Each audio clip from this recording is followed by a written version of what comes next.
আমার জীবনের প্রতিটা পৃষ্ঠায় আমি নিজেই দোষী, সুতরাং আমার দিনকাল খারাপ গেলেও আমি সবসময় হাসি খুশি।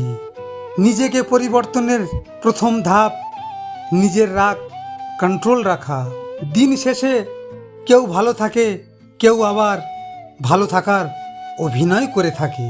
নিজেকে নিজে সান্ত্বনা দিতে পারাটা পৃথিবীর সবথেকে জটিল ও সুন্দর ক্ষমতা।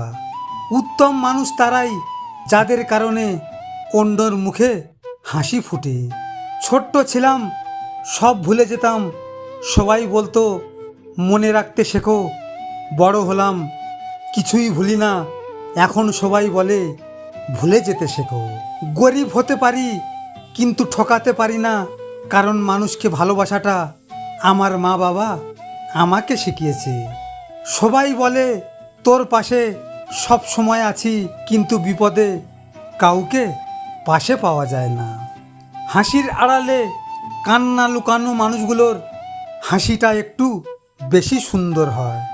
যাদের সাথে হিসাব করে কথা বলতে হয় তারা আবার কিসের আপনজন। বুঝলে বন্ধু, ক্ষমা যত খুশি করো, কিন্তু বিশ্বাস একবারেই করো। যে সবাইকে আপন ভাবে সে সবার পর হয়ে যায়, এটাই হয়তো বাস্তবতা। অনেক ধৈর্য ধরেছি, এবার নিজেকে একটু পরিবর্তন করতে হবে। অবহেলিত তোমাকে হতেই হবে যদি তুমি কারো প্রতি ভালোবাসা প্রকাশ করো। মানুষের চেহারার মায়া থেকে কথার মায়া আরও বেশি মারাত্মক। জীবনে ভালোবাসার মানুষ থাকার চেয়ে ভালো রাখার মানুষ থাকাটা বেশি জরুরি।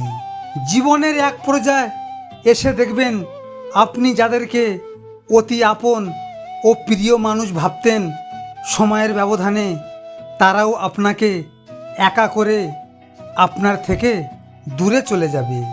আপনাদের যদি ভিডিওটি ভালো লেগে থাকে পাশে থাকবেন, আর হ্যাঁ, নিজের খেয়াল অবশ্যই রাখবেন, কারণ এটা স্বার্থের দুনিয়া বন্ধু।